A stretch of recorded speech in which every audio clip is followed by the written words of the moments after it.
আসসালামু আলাইকুম, স্বাগতম সবাইকে। আমি আজকে আপনাদের সাথে শেয়ার করব খুবই মজার চিকেন মোমো রেসিপি। এই মোমোটা আমি যেভাবে তৈরি করেছি খুব সহজভাবে সেটাই আপনাদের সাথে শেয়ার করব। প্রথমে আমি একটা বাটির মধ্যে নিয়ে নিলাম 2 কাপ পরিমাণ আটা এবং 1 কাপের চেয়ে একটু কম কর্নফ্লাওয়ার এবং স্বাদ মতো লবণ। তারপর রুম টেম্পারেচারে পানি দিয়ে আমি অল্প অল্প করে পানি মিশিয়ে খুব সুন্দর সফট একটা ডো তৈরি করে নিব। বেশি শক্ত ডো তৈরি করা যাবে না, অবশ্যই ডোটা মোটামুটি সফট হতে হবে যাতে আমরা মোমোগুলো তৈরি করতে সহজ হয়ে যায়। এখন আমি চিকেনের কিমা নিয়ে নিয়েছি আর একটা বাটির মধ্যে, তার মধ্যে দিয়ে দিলাম কুচি করা পেঁয়াজ এবং দিয়ে দিলাম কাঁচামরিচ, গাজর কুচি, রসুন কুচি, আদা কুচি। এগুলো একসাথে খুব সুন্দরভাবে প্রথমে মেখে নিয়ে তার মধ্যে দিয়ে দিলাম গোলমরিচের গুঁড়া এবং দিয়ে দিলাম স্বাদ মতো লবণ। তারপর দিয়ে দিলাম 3-4 চামচ ফুটন্ত গরম তেল দিয়ে খুব সুন্দরভাবে এই যে মোমোর ভিতরে যেই জিনিসটা দিব সেটা তৈরি করে নিলাম। তারপরে দেখতে পাচ্ছেন আটাটাকে 10 মিনিট রেস্টে রাখার পরে এখন ছোট একটা আটা নিয়ে আমি খুব সুন্দরভাবে ছোট করে একটা রুটি বেলে নিব। অবশ্যই খুব পাতলা করে মোমো তৈরির জন্য রুটিটাকে বেলে নিতে হবে। তারপরে মাঝখানে দিয়ে দিলাম চিকেনের সেই সুন্দর পুর।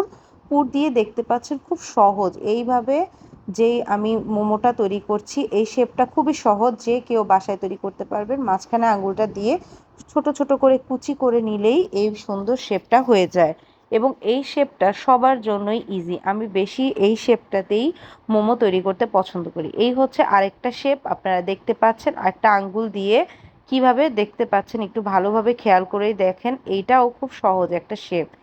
আমরা যেহেতু রেগুলার মোমো তৈরি করি না, তাই আমাদের শেপগুলো অতটা বাহিরের মতো পারফেক্ট না হলেও এইভাবে মোমো তৈরি করলে মোমোর স্বাদ বাহিরের রেস্টুরেন্টের মতোই পারফেক্ট হবে।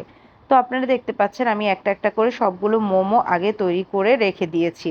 এখন আমি একটা পাতিলের মধ্যে পানি দিয়ে তার উপরে একটা স্টিলের ছাঁকনি বসিয়ে দিয়েছি এবং পানিটা যখন ফুটে উঠেছে তখন তার মধ্যে আমি একটা একটা করে মোমো দিয়ে দিচ্ছি। মোমোগুলো আমি ফাঁকা ফাঁকা করে দিচ্ছি যাতে একটার সাথে একটা না লেগে যায়। তারপরে আমি ঢাকনা দিয়ে স্টিম হওয়ার জন্য মোমোগুলো একটা পাত্রে রেখে দিলাম।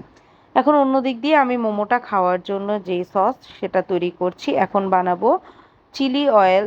আপনারা দেখতে পাচ্ছেন প্রথমে আমি চিলি ফ্লেক্স নিয়েছি, তার মধ্যে নিয়ে নিলাম 1 টেবিল চামচ গুঁড়া মরিচ এবং তার মধ্যে দিয়ে দিলাম গরম তেল। এটা হয়ে গেল চিলি অয়েল। এখন বানাবো সয়া সস দিয়ে একটা সস। এখানে 2 চামচ সয়া সস দিয়ে তার মধ্যে দিয়ে দিলাম 2 টেবিল চামচ পানি এবং লেবুর রস আমি দিয়ে দিয়েছি 1 টেবিল চামচ। এখন সুন্দরভাবে লেবুর রসটা দিয়ে তার মধ্যে আমি 2 টেবিল চামচ দিয়ে দিব চিলি অয়েল। এই তো রেডি হয়ে গেল মোমোর জন্য 2টা সস। এখন আমি স্টিম করা মোমোগুলো খুব সুন্দরভাবে একটা বাটির মধ্যে নিয়ে পরিবেশন করছি। আপনারা দেখতেই পাচ্ছেন কতটা পারফেক্ট হয়েছে আমার মোমোগুলো। এখন আপনারা দেখতে পাচ্ছেন যে ভিতরটাতেও কতটা সুন্দরভাবে সেদ্ধ হয়েছে, এইটাও আপনাদেরকে আমি দেখিয়ে দিলাম। এইভাবে মোমো তৈরি করলে ছোট বড় সবাই আপনার মোমো খেতে অবশ্যই পছন্দ করবে।